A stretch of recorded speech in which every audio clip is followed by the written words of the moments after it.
Welcome everybody from dreams to reality. I'm Elle and I'm 11 years old. I'm Troy Hunt and I don't mention my age anymore. It'll be fine. So we are going to be doing a talk about some 3D printing things today, and 3D printing is something that we've invested a lot of time in over the last few years, many hours, beginning with this one. So Elle, tell us what's going on here. So this is me, 2021, and that was when COVID hit, and that was when we really started printing. So you can see one of the first things that we actually started printing was quite simple. It was a name tag, and you can see that it says my name, Elle, and Dad, anything else? Yeah, so I mean, we all got bored through COVID, right? And we had to do lots of interesting things. And this was, I guess, the sort of thing that we found that killed a lot of time. And what's behind Elle at the moment? Elle, tell them about that printer, and then we'll show them what we've got on the stage here in a moment as well. Okay. So what's on the screen here? On the screen.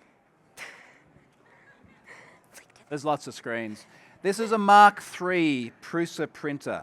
Yeah. Now this is the first one we got. We're going to talk about Prusa in a moment as well. We do have on stage a real live running 3D printer, which is, where did our camera go just here? Our camera died.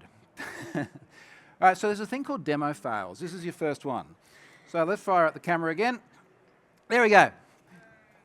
Yes, okay, it's live. Cool, fine. So we have a real live working printer on stage. This is a Prusa Mark IV printer. The newest one. Very new one, looks just like this. Now Prusa is a Czech company. They're based in Prague. They are one of many different 3D printer manufacturers. A lot of what we're talking about today is going to be generic to all sorts of different 3D printers. It doesn't really matter, but this is sort of the one that we have the experience with. Made by a guy called Joseph Prusa. He's the guy here with the good dress sense. So I went and visited him in Prague in September.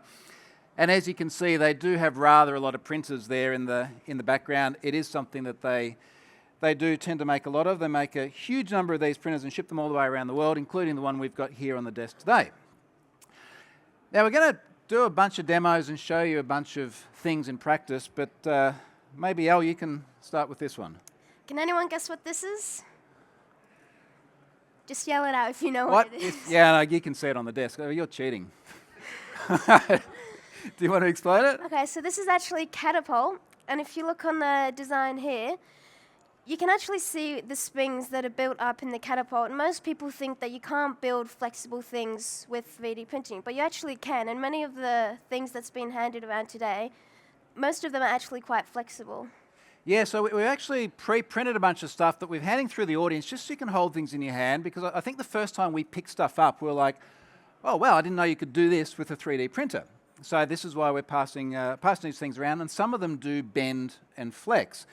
And what's kind of cool is that you can see those springs, those curls. And, you know, we think of springs being made out of metal. You can make springs out of filament, like what you see on top of the printer just here. Now, Elle, when we found this one, how far did it say it could shoot? What, 80 feet projectile? 80 feet. You can shoot 80 feet with that Catapult. And we thought the only thing to do was to make it bigger. So, Elle, explain what we have here. So this is actually, what, how many times bigger did we make it? It is 50% larger than the 80-foot projectile cannon. Okay. You want to continue? Yeah, we're gonna see how far we can shoot stuff, but we're conscious that I've spoken in this room before. I know it's really dark there. All we can see is like lights. It's hard to see people. And if we were to shoot projectiles into the audience, it'd be hard to see. So what was the fix for this, Elle? There are materials that print glow in the dark. So underneath here. So yeah, 3D glow-in-the-dark filament. So we 3D printed a light box that we put light in, and then we have all of these projectiles in here. And the idea is that we're going to catapult the projectiles, the 3D printed projectiles with the 3D printed catapult, into the audience. Nervous laugh. Now, I understand this has never been done at an NDC before. Maybe the last time it's been done. Maybe the last time. There may be good reasons for not having done this before. But in order to create the projectiles, we've got to build them as well, because everything gets 3D printed.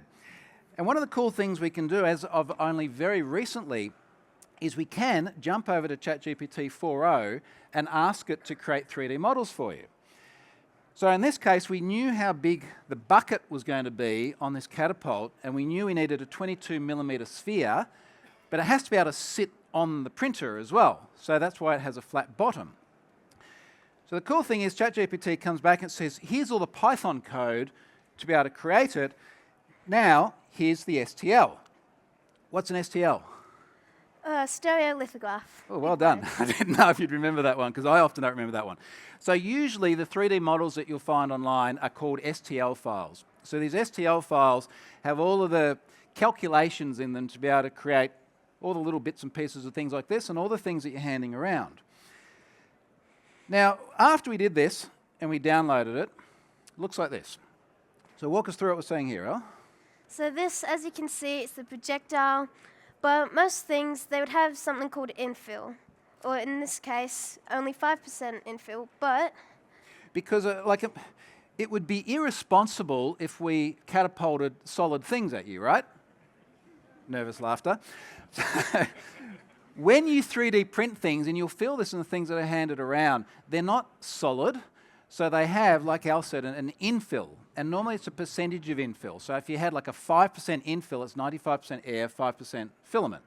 At the other end of the extreme, it might be very, very solid, and you're trading off how much filament and how much time do I burn versus maybe making something a little bit weaker but being able to print it fast.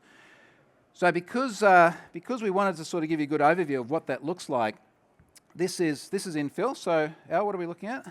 So infill, they've got many different types of different infill. In this case, what the example proven here is that infill provides an internal support for the top layers without bridging empty space. Yeah, because you might print stuff over the top, and if you don't have something in the middle, then your filament hangs into thin air and gravity takes over and it falls apart. One of the things we're handing around is a white skull that we got about this far through of the whole thing. And the reason we brought it in is you can see the infill pattern inside it. So obviously the next logical question here was, what is the appropriate infill amount if we're going to launch projectiles at a room full of software developers? Now, when we did this, we've been playing around with ChatGPT, like I'm sure everyone has, and there's lots of inappropriate things you can ask it where it's like, I'm just not going to comment. And we thought for sure it would say, don't do that, it's irresponsible. Instead, what do we get? It's just a 30% infill, which even I know that's way too much. Yeah, because we don't want to blind anyone here. Like we don't want anyone to have trouble seeing and not pick up a green card on the way out. So we went 30% is probably a little bit too much. We're going to dial it back to about 5%. So all of these projectiles in here are printed at 5%. And what are we going to do with them now? So with the projectiles? Yeah, why are we catapulting projectiles at our audience? So what we're going to be doing, we're going to use this, and then we're actually going to shoot a projectile at someone, and whoever catches the projectile, they get a 3D printed name tag made by me on stage. All right, does that sound like a good idea? Yeah, less nervous laughter. Let's give it a go and see just how far we get. Now, just don't point that towards me. Point it at the audience. Okay, and it should glow in the dark. We'll see. Okay. All right, did anyone get that? Yes, you did get it. All right, okay, well done, congratulations. We do have a whole bowl of them we can finish up later on because we're only going to go to the party afterwards anyway. Okay, what was your name? Wilhelm. All right, so Al, we're going to do a Wilhelm. We're going to have to figure out how to spell Wilhelm, but we'll get to that. So let's talk the audience through what we're going to do here. Okay. So this is a website named Tinkercad. It's a website where you can actually make your own 3D printed objects. So you can see on the right side of the screen, you got all these different objects, but in this case, we're just going to use a text. We're going to bring the text in. Now I need to, how do you spell your name?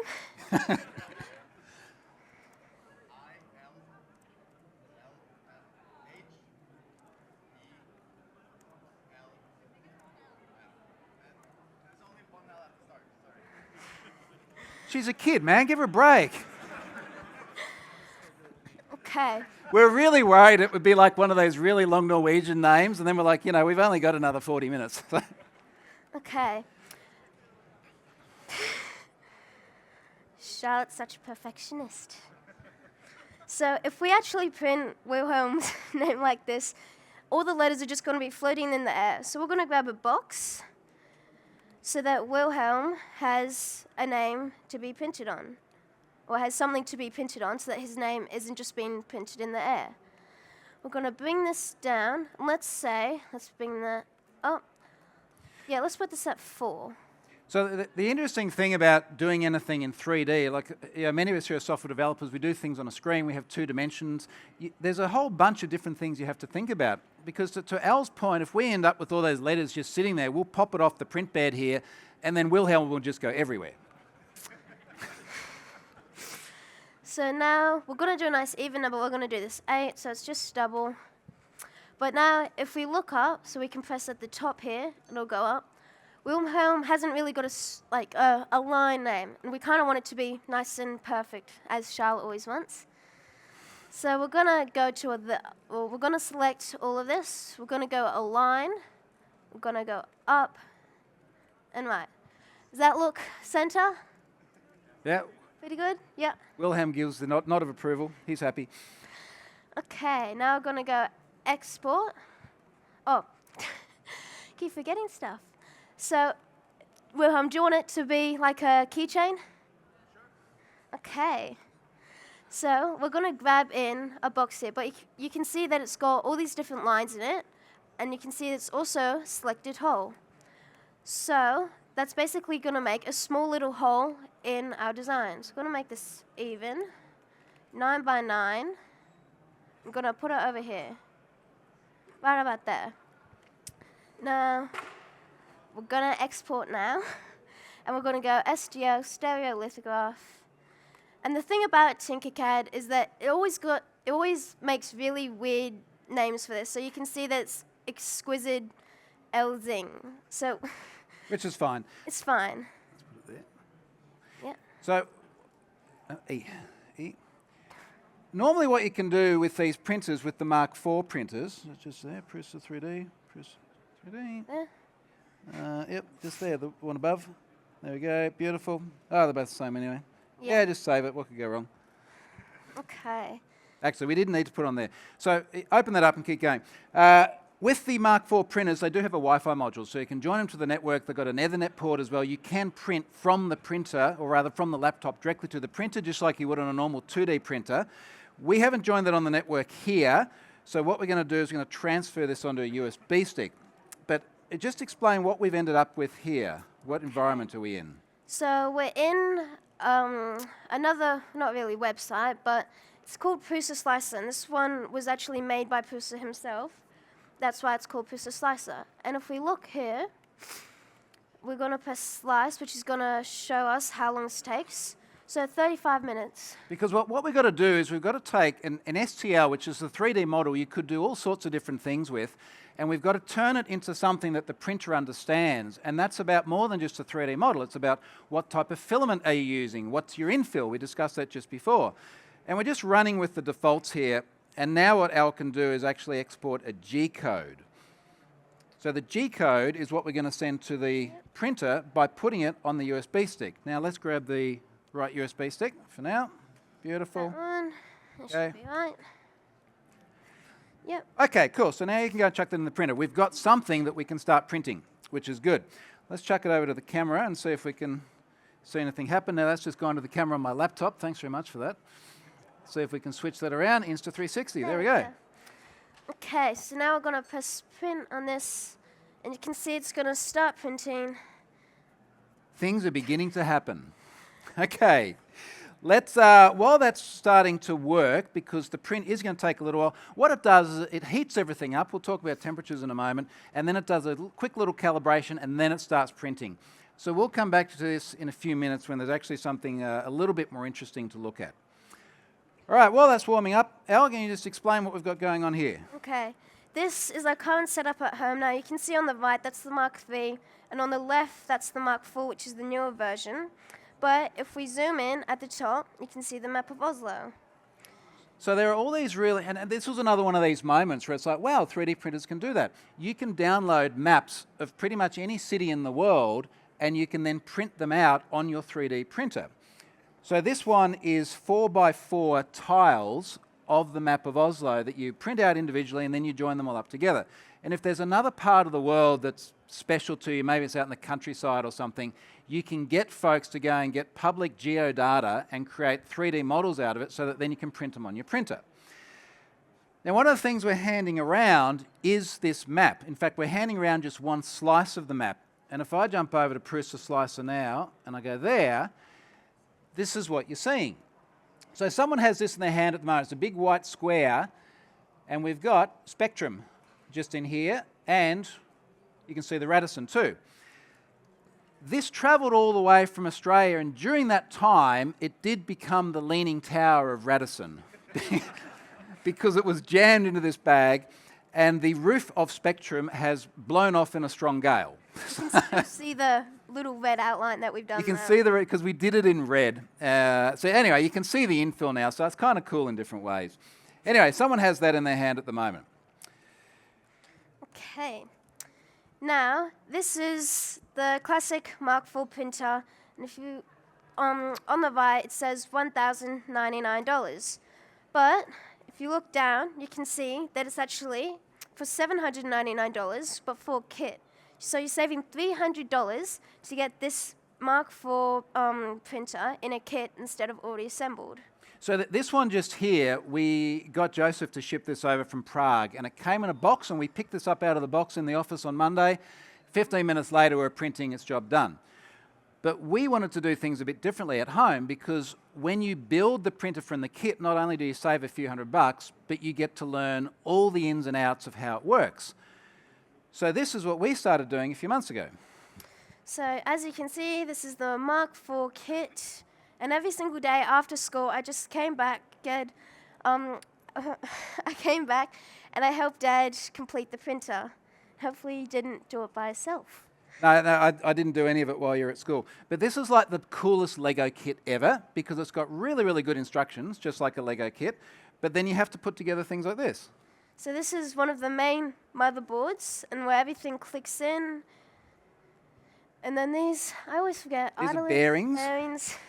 So the bearings basically help slide around, and if you look in the top right, you might be able to see a small orange piece, and that is actually made by a 3D printer.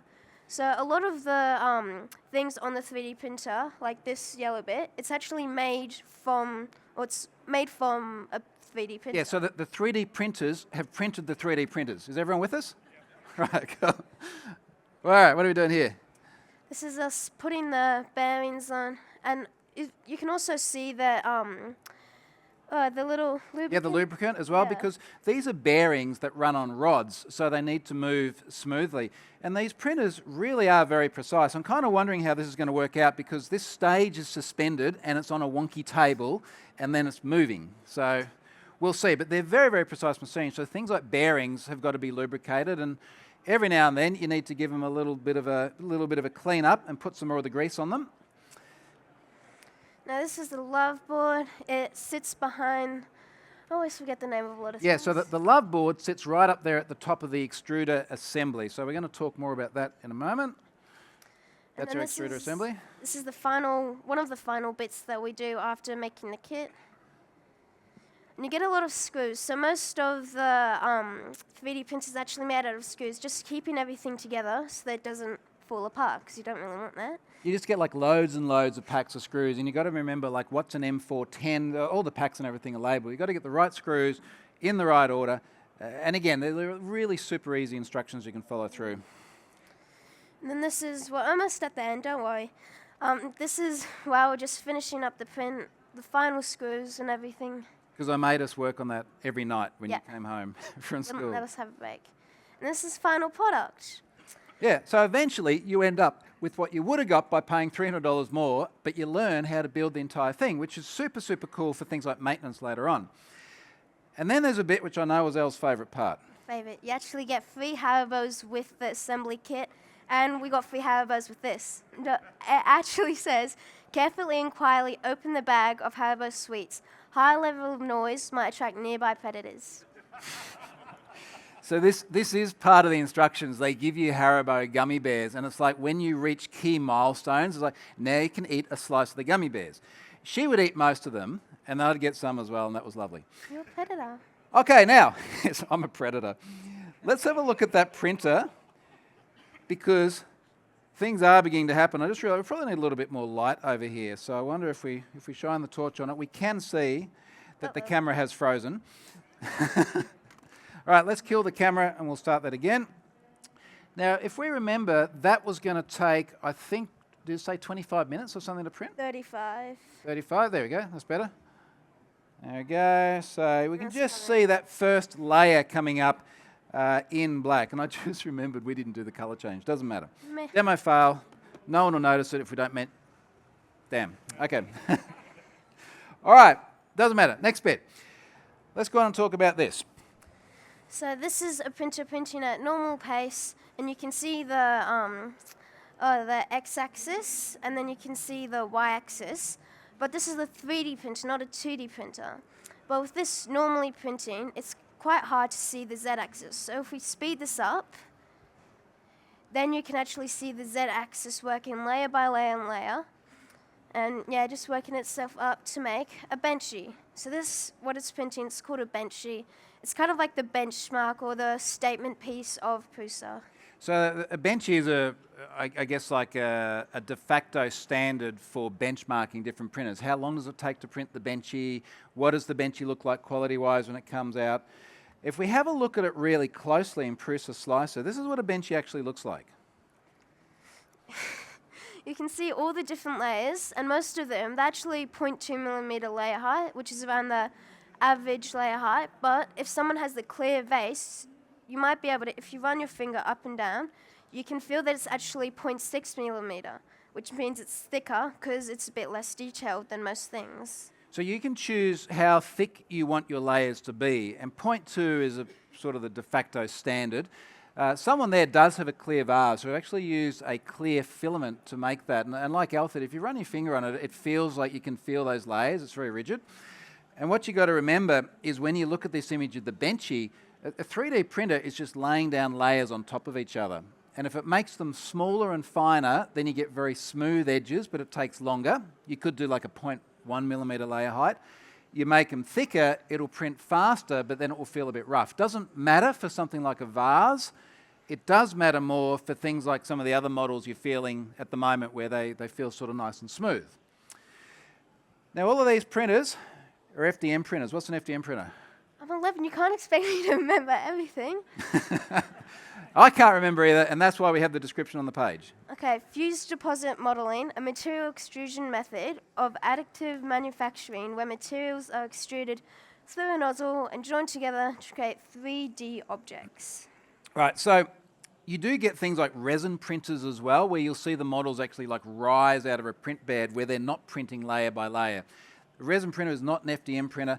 There are lots of other printers out there that are FDM but do very different things.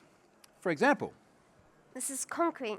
So it's got the same sort of X, Y, and Z axis, except for 0.2mm layer height. It's probably 6 centimeter layer height, yeah. Which is, yeah, it's going to take a lot less time. And I mean, this is the interesting thing. Like when you look at this, you get a real sense of, yeah, I can see those big, thick layers. It's moving in the X and the Y axis at the moment. It's going to finish that, and then the nozzle there is going to move up the Z axis. And it's just like a really, really big version of what we've got on stage here. Mm. There are also chocolate printers, which I definitely think we need to get one.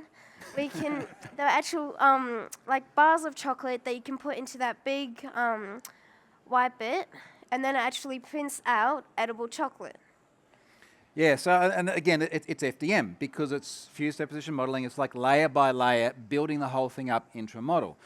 But again, rather than filament, you literally get chocolate bars that you feed into the top of it, and then it prints them. And you can make your own models that it then prints from the chocolate bars. Which, and I like Tinkercad.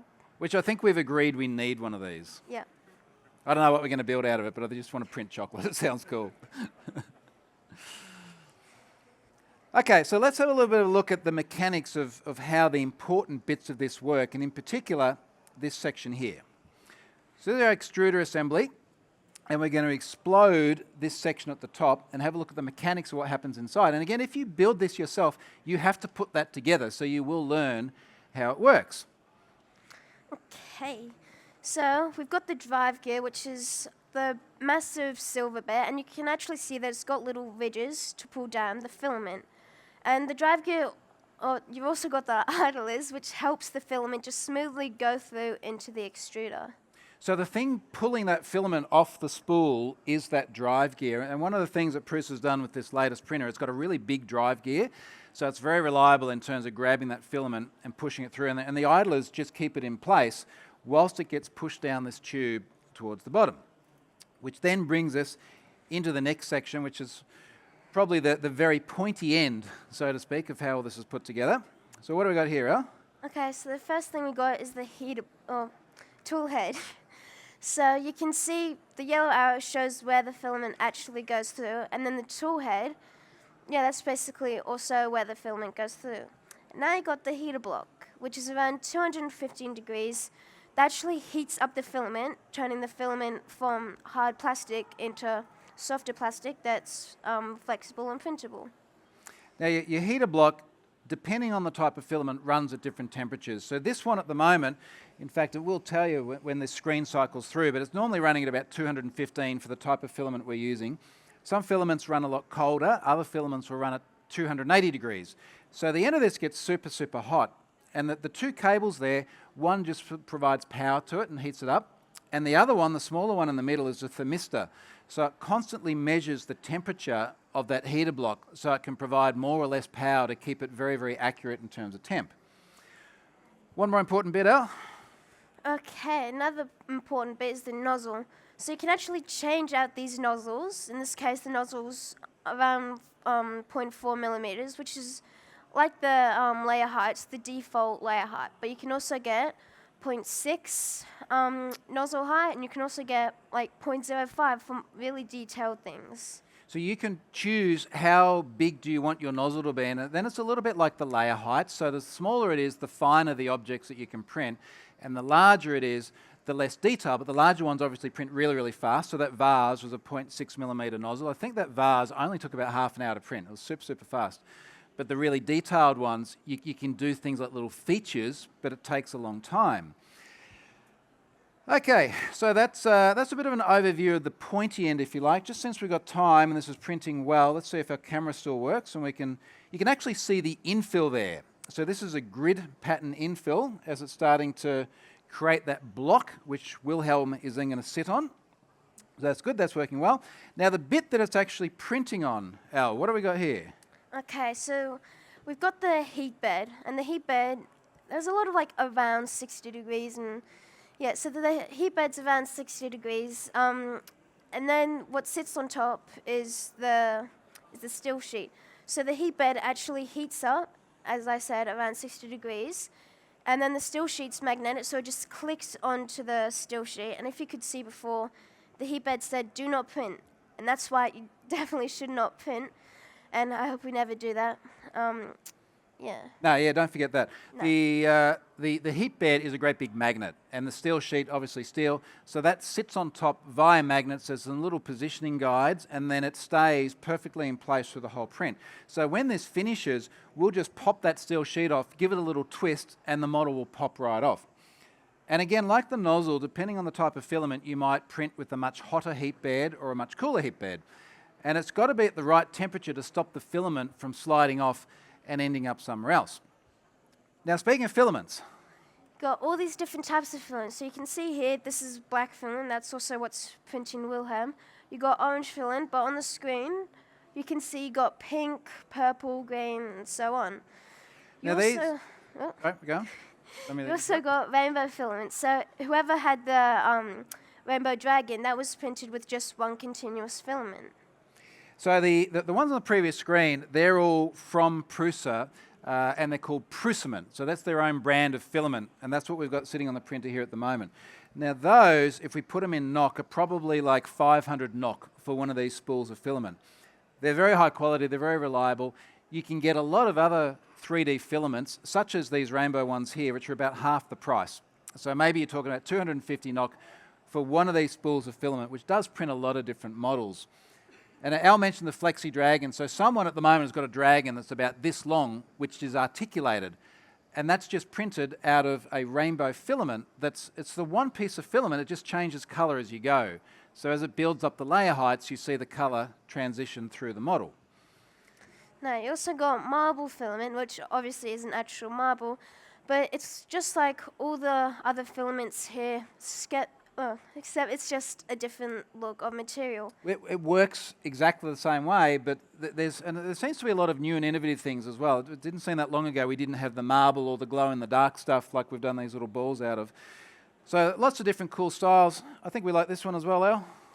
Yes, the wooden material. So the wooden material is just like the marble. It's kind of deceiving. It looks like wood, but it's still plastic. Yeah, but it comes out looking like wood, which is really cool because maybe there's things you want to print and make it look like it was carved out of a solid block of wood. Now, there's lots of different types of filaments. So we mentioned different temperatures for the nozzle and the heat bed. This is just 3 of the different types of filaments. Probably the 3 most common ones, certainly that we use. Most of what you're handing around at the moment is called PLA. And PLA is very cheap, it's very easy to print reliably on it, but it's brittle. The impact resistance is very poor. That Radisson building that doesn't look so good at the moment, PLA. So maybe we should have printed that bit out of PETG or PC Blend or something like that. Now, a good example of that, if you hold up the Catapult there, is that Catapult, all the green bits are PETG. It's got much better impact resistance, and it's also much better for printing things that flex. So when you look at these springs on the side, they're able to move because they're of a filament where we can load that up with tension. But why is part of it orange? So this bit's orange because, as you can see, when you lean it back, it's obviously going to hit that. The first time we used it, held up fine. Second time, not so fine. We broke the Catapult, too much power. So because it was too much power, PETG wasn't a good solution for that. So we had some PC Blend, we only had orange PC, so we printed it with a 100% infill orange PC. So now that one's really, really solid, and then we put a little bit of rubber around it as well to try and take out some of the impact. And we've shot this a few times now, and it's okay. We'll see if it lasts till the end, because we've got a lot of projectiles there to use yet. Okay, next concept. Explain what this one is. This is Garfield, and if you look at the top, there's actually something called an MMU unit, which is multi-material unit, which lets the different colours of the prints go through without it being a big gradient. So on the right, you got all the different colours, and on the bottom of Garfield, there are all the orange, then you have the black, and So what it allows us to do is at the moment, we've got black filament into that extruder assembly, and we're only printing in black. We're printing one colour. Now, we could always put a colour change in a Prusa slicer. So we could have stopped it after, let's say, the bottom of William's name tag, like we were going to, and then we forgot. And we could have gone, all right, here, change the filament. And then the black one would have come out, and we would have manually fed in the orange one. But what the multi-material unit does is it allows you to have up to 5 different filaments that can be automatically changed as you're going through the print process. So if we open it up and have a look at what's in there, this is what's inside an MMU. And you can see those 5 different colour filaments.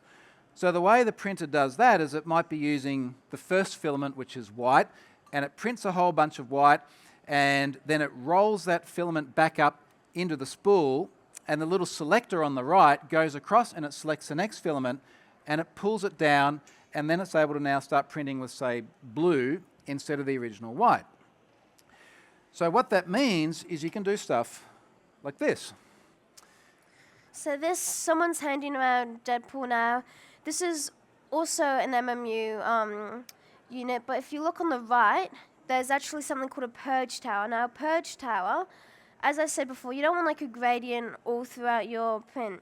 So you, on the bottom of Deadpool, you got black, then red. And the purge tower, it's also got black, then red. So it's basically extruding the excess filament that you don't want if it's a mix of black and red. It gives you a clean change, because if you're printing black and then you just pull the black back out and you pull the red in and you start printing red, there's going to be little bits of black left in the nozzle. So what you can do is say, okay, when we change from one colour to a next, start extruding a bunch of the filament out onto the heat bed. That's what that purge tower is there on the right. Extrude a bunch out, and then when that colour is successfully changed, and there's all these settings about how much it needs to extrude, then go and start printing the new colour. Now, incidentally, all of this just happens automatically. You can go and tune all of this in very, very fine detail. But Elle, how did you do the Deadpool? Because you didn't go into a lot of detail in terms of settings, did you? No, so with the Deadpool, as we see, this is in Prusa Slicer, and there's actually a setting that you can use where you actually pick a paintbrush and paint it yourself in Prusa Slicer. So the design environment, if you like, is Prusa Slicer, which we've seen several times now. And it's got like little smart fill things where it can recognize like the canister on his left breast there. That looks like one solid shape. Let's make all of that grey, and then we'll make the belt black, and it can auto-fill that. So I think it still took you probably many hours to go through and colour that all in. Took a while. But then all we had to do is just get like the right colour filaments in the right order. And that purge tower looks wasteful, and it is, but it's also a very, very low infill. It's really hollow. Yeah, it's very hollow. It feels very light once you pop it off. Now, who knows what this is? Scott Helm is not here this year, which is why we have this photo of him. And he can't get us in trouble. It is one of our favourite photos of Scott, if I'm honest. And we thought because we liked this photo so much, we should memorialise it in 3D print. So there is a thing called a lithophane. And a lithophane takes an image that is a photo and turns it into a 3D model. So if we pop this up over Scott, this is in Prusa Slicer. Here we have Scott. Now the cool thing about this and the way it works is that if we look at Scott's shirt, it's black, and then we look at the window behind him and the windows are white. And a lithophane ultimately shines light through a 3D model. So the thicker the part of the 3D model is, the less light that comes through. The thinner the part, the more light. So when you look at his shirt here, we can see that that shirt looks quite a bit thicker around the edges, but you look at the windows and the window looks a lot thinner. Ultimately, once you print it, you end up with something like this. Now, someone has this at the moment. They have a light box with Scott. There it is. We can see, oh, that looks so nice from here. Oh, it's beautiful. He's going to regret missing this, isn't he? It's going to be recorded and he's going to find it somewhere. He'll love it. No, he'll love it. So not only did we print the lithophane, but we printed a box that it sits in. So it's a little bit hard to see because it's dark. We wanted to show off what it looks like with the light behind it. We printed the box. We ordered some LED strips and a little battery pack holder. I got the soldering iron out, and here we are. So this is probably something that we should more print like photos for your grandparents with. But yeah, we can do another Scott sometime as well. All right, another one that's become really popular recently, there's an app called HueForge. And HueForge also takes photos and turns them into 3D models. But rather than shining light through them, it does it in a really innovative way. And it's kind of cool to actually see this in Prusa Slicer. Actually, let's look at how this is going while we're there. It looks like it's probably finished. If we shine the light on it again, it's probably finished, pretty much finished that top layer. And we're just about to start printing Wilhelm's name on the model, which is cool. All right, so here's what a HueForge looks like. We'll go over there. Doesn't look like much now, does it? No, it doesn't look like much at all. But what we're seeing on the right of the screen, you'll see a list of filaments there. And you can see the top filament is black, and then under that there's a gold, and then a yellow, and then a white. And this is using the multi-material unit that we saw just before, the one that can do multiple filaments, such that when this prints, it's going to look like this. If we slice it, so if you remember when Elle sliced Wilhelm, sorry that sounded terrible, when Elle sliced Wilhelm's name, it took the 3D model and it converted into something printable, and now our spaceman looks like this.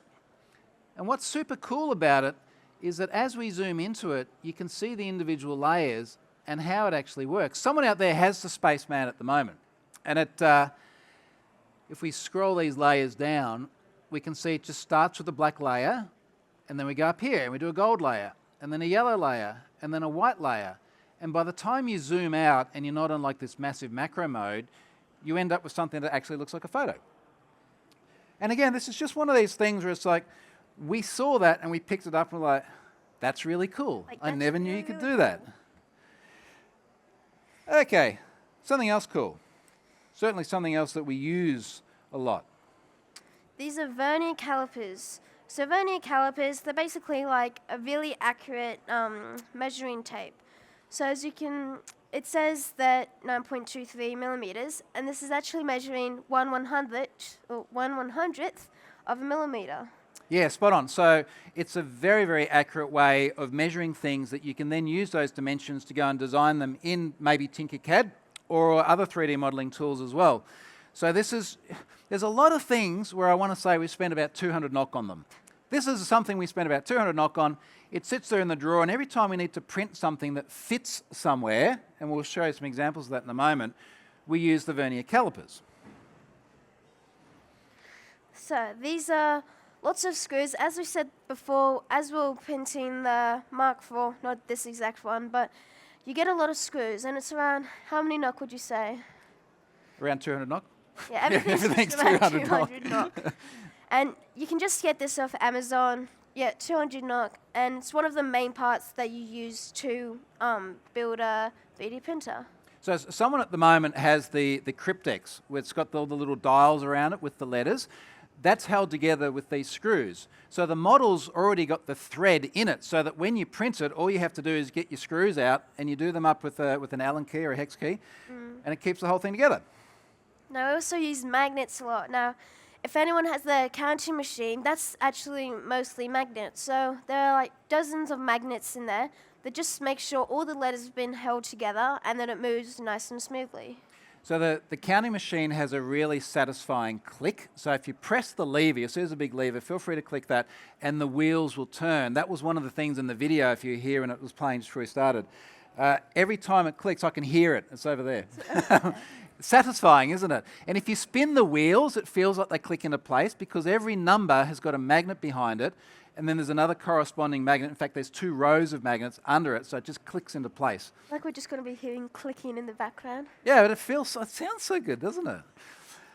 All right, so we have printed a lot of stuff, which has been really good fun. And A lot of different websites as well. a lot of different websites. So let's just start looking at places you can get 3D models. So this is a website named 5365. Most of the 3D objects that you buy off of 5365, they actually cost money. It's not like hundreds and hundreds of dollars or not to buy something. In this case, we just spent $6 on a SpaceX Falcon 9 rocket. And how big was that once we did it? Oh, it was around yay high. That's why it's not here. So it's at home. Now, we spent $6 buying a professionally designed model as well. I'm going to show you, most of the stuff online is free. And most of the stuff that we've printed here. We are not talented enough to design that. We've designed other things. So you go and spend $6 on this, and then you go and spend $60 on filament in order to print the thing because it's a large unit, and that's where the money is. So we get a lot of free stuff from Elle. So Thingiverse, it's another really popular website, and this is the octopus. So we've got a lot of the octopuses on stage here. It's another 3D object. I'm actually going to be handing some of these out later in the presentation. Well, one of the cool things that we learned, and this was another one of those always in that cool moments, is that you can print articulated 3D prints, so things that actually move and dangle. And someone's got the big Flexi Dragon out there at the moment. These are the same sort of concept. And if you think about how this works, it prints a little bit here, and then it prints a little hook on the top, just layer by layer, and they're touching, but they're only just touching. And then when you pop it off the 3D print bed, you just give it a little jiggle, and suddenly all the tentacles and things hang. We did dinosaurs as well. So they're super cool, and again, it's just one of those things where we're like, oh, we didn't know you could do that. So Thingiverse is great. You can find Thingiverse on haveibeenpwned.com, which is a different subject, but couldn't help myself. Another one. Cults. So Cults is actually one of the coolest websites to print something off of. So whoever has Foghorn Leghorn, it's not like... Has anyone got the big rooster at the moment? Yep, yeah. Big rooster. Dude, you got everything. do. It's just all ending up at you.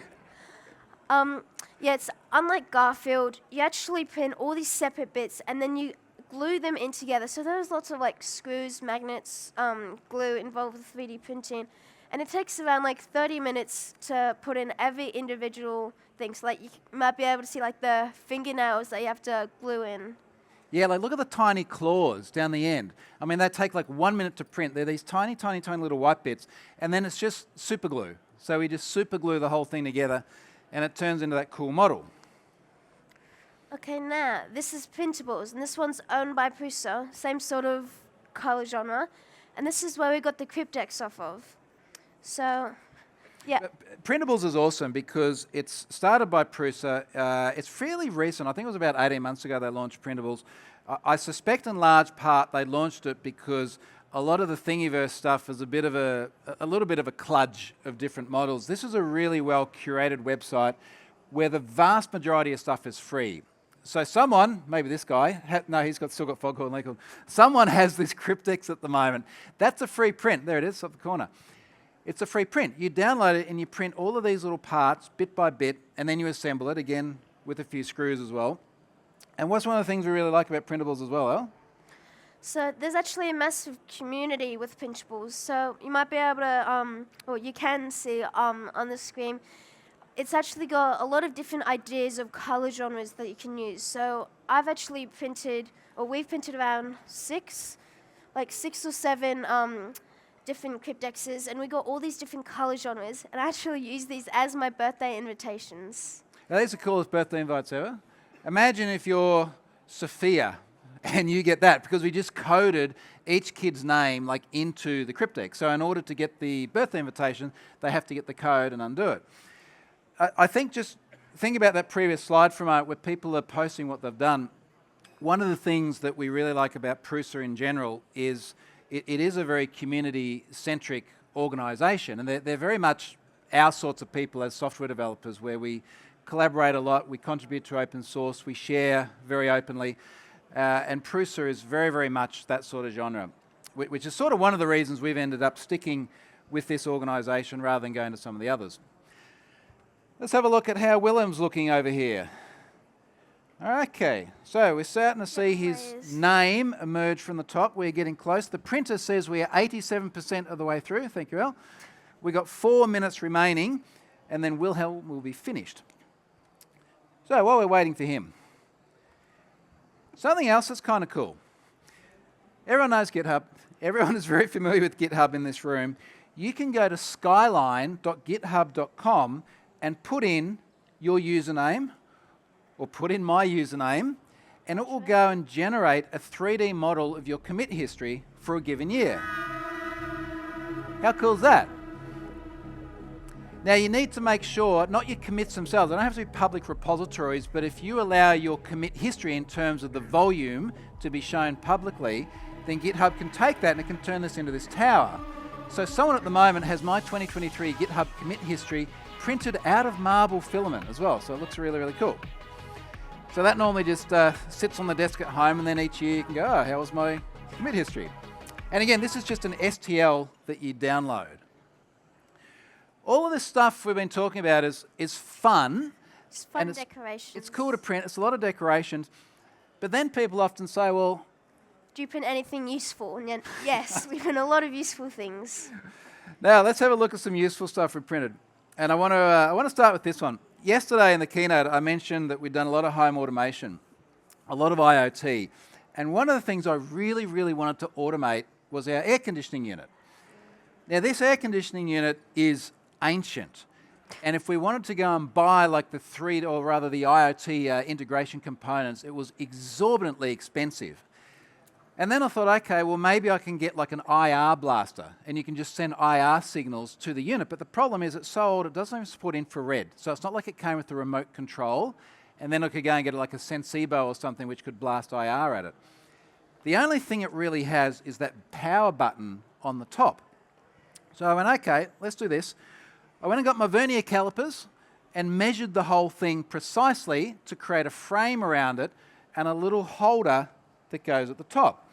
Took a couple tries to get it perfect, but you Took made a couple of goes. So one of the things you can do is you can print in draft, which uses less filament, it's less accurate, prints it really quickly. but you can keep having goes at it.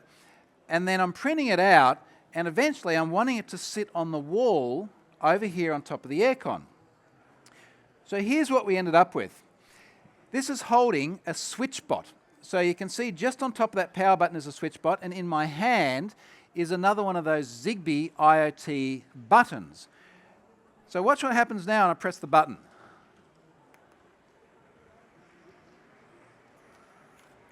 Right, how cool is that? It's a cute little arm.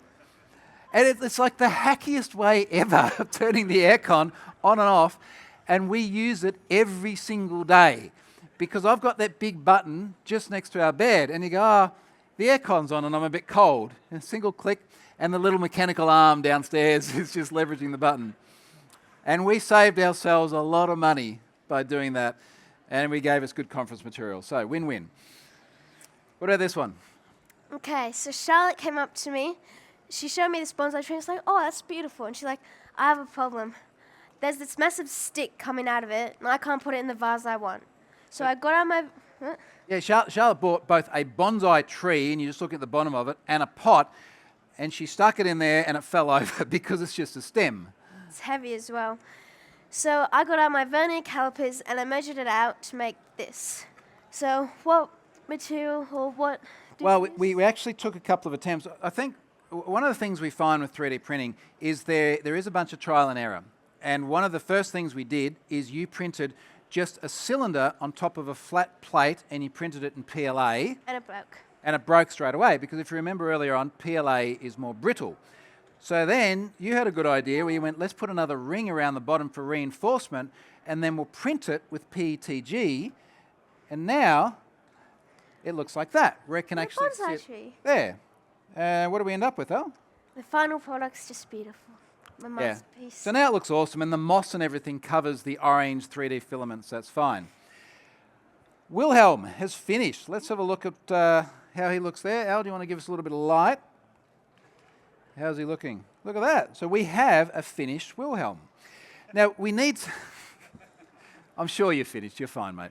We need to let this cool down just a little bit, and then we'll pop it off the print bed at the end. Next one. This is probably one of the favorite things that we printed. We just... Huh? You got to guess. Can anyone guess what it is? Yeah. Any suggestions that are appropriate? Just shell it out. It's fine. Hydroponics. Someone guessed hydroponics. All right, talk us through this one, Elle. So hydroponics, if some people don't know, it's a very long word, as you can tell. This is me just screwing it in the top of the bucket. We didn't print the bucket, that would take a long time. Then this is the final result. You can see each and every layer that we've had to click in with the hydroponics. So we printed each one of those little tower pieces, and then each one of those little cups that goes in there. And what's super cool about it is over Al's left shoulder, you can see all these tiny, tiny little plants. Now for hydroponics, you don't have soil, so we rinse all the soil off the roots. You put them in, they call it rock wool. It's like a cotton wool, which then sits in the black cups. And we bought a little fish tank pump, about 200 knock. Put it in the bottom of the bucket, and it pushes the water up through a tube, and then it just like showers down over all the roots. And we thought, oh, this is a fun 3D print. I wonder how long it will take before everything dies. But it didn't. This is what it looks like now. It's massive. And we actually had to, on the bottom there, it's tomato, we've actually had to put that up because the roots have been sinking into the water. And it takes about like litres and litres of water every single day. Yeah, it's we've had to buy like a 160-litre tank while we're away in order to like refill the original tank because we've grown so much lettuce, basil, strawberries. There's strawberries and stuff coming up. Yeah, the chilies will be We've actually gotten 2 different lettuce plants because it's like massive. So it's kind of wild, but yeah, like we literally printed a hydroponic tower and combined it with some other things like the pump, and now that's what we have. Okay, Al, do we want to pop Wilhelm off the plate? Yes. Satisfying sound when it comes off. And we got Wilhelm. There we go. Oh, well done.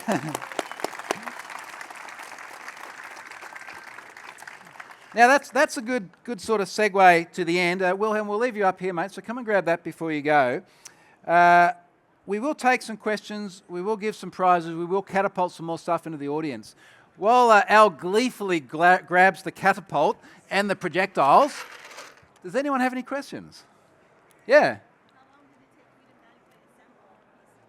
Oh, good question. How long did it take us to manually assemble the printer? I reckon it takes us about 20 hours in total. I say that's way too long. It was like 10. Elle thought it was less. Anyway, let's say not a lot. It wasn't too, it kind of felt like long enough that it was a fun Lego project without being too long. Any other questions? Uh-oh. Oh, don't shoot yourself either. Point it at them, not at you.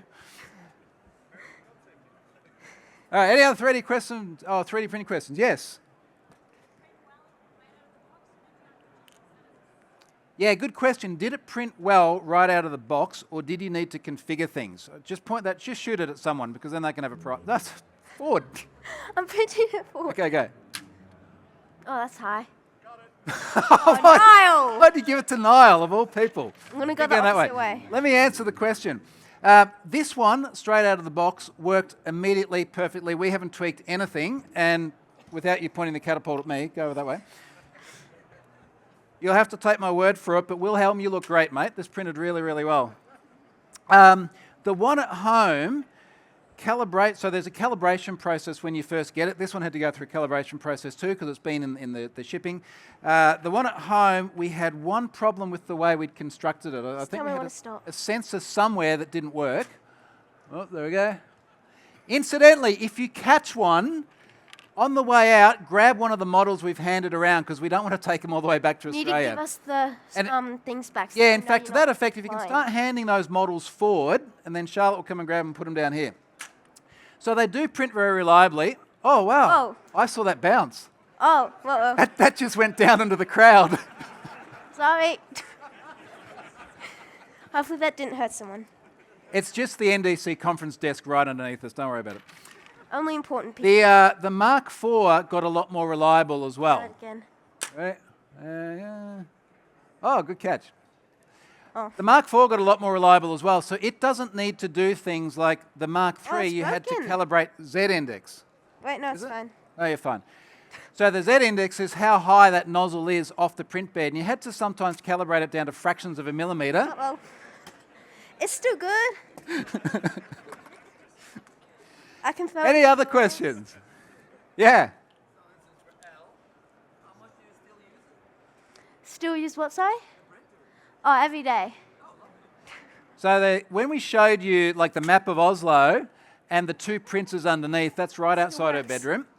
And a true story, very often when we have guests around, even if they're adults, we're like, what can we start printing before they come?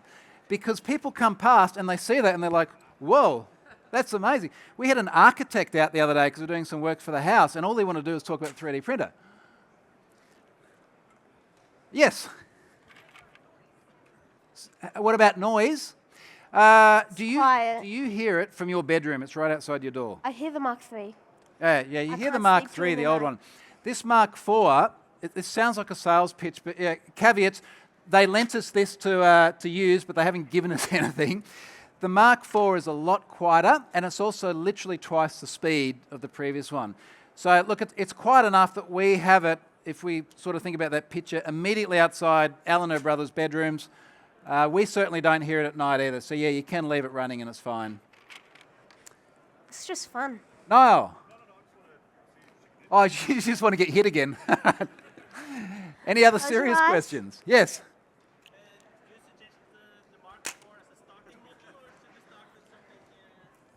Yeah, do you start with the Mark IV as a starting model, or should you have something else? So that the Prusa family has 3 different sizes of FDM printer now. So they've got the Mark IV. Adam! They've got the Mark IV you see here. These days. They've also got a Mini, which is just smaller, and they recently came out with an XL one, which is much more industrial orientated, much more expensive. This is a perfect machine to begin with. This was the machine that we started with the Mark III. It's the same size as that. So yeah, absolutely straight out of the box. That's great. I feel like the Mini, you'd cut yourself short. Oh, that sounds obvious. You'd cut yourself short a bit. There'd be a lot of things that you'd like to print that you just won't be able to on that size bed. Oh, there we go. We can re-project that. Yes. How about the cost of one print? Well, So one of the things you can do over here in Prusa Slicer for a model that's already been sliced is it can come down and tell you what is, if you put a cost in for your filament, so what is your cost per millimetre of filament, it'll calculate it and figure it out. But if we take the Prusa filaments, I said, are probably about 500 NOK each. The cheaper ones, which are still very good, are about 250 NOK. I think for something like this for Wilhelm, it's maybe 2 NOK, I don't know, like absolutely nothing. The bigger things that some people have, you know, like that SpaceX rocket, we probably went through 2 spools of this. So maybe we burned like, you know, 1,000 NOK of filament. Any other questions? Yes?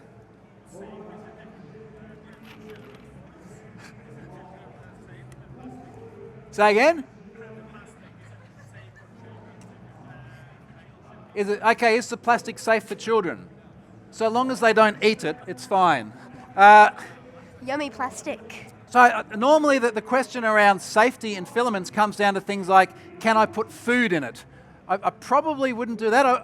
I'd be okay making like a cookie cutter, but I wouldn't put hot food or things like that. Some people do have questions around what about the fumes and things created from it. We certainly can't smell anything. You can get enclosures if you're worried about it. So the enclosures can not only duct out the air, but they can stop breezes and stuff like that coming through too. Okay, folks, I think we're getting overwhelmed by the noise downstairs, so we might wrap it up there. If you caught a ball, please come and grab something from Charlotte on the way out. She wants one more. From the dude who ducked. And regardless, come and we'll give you like a little flexi octopus or a flexi dragon or something like that.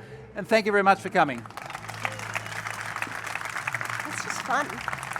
All right, just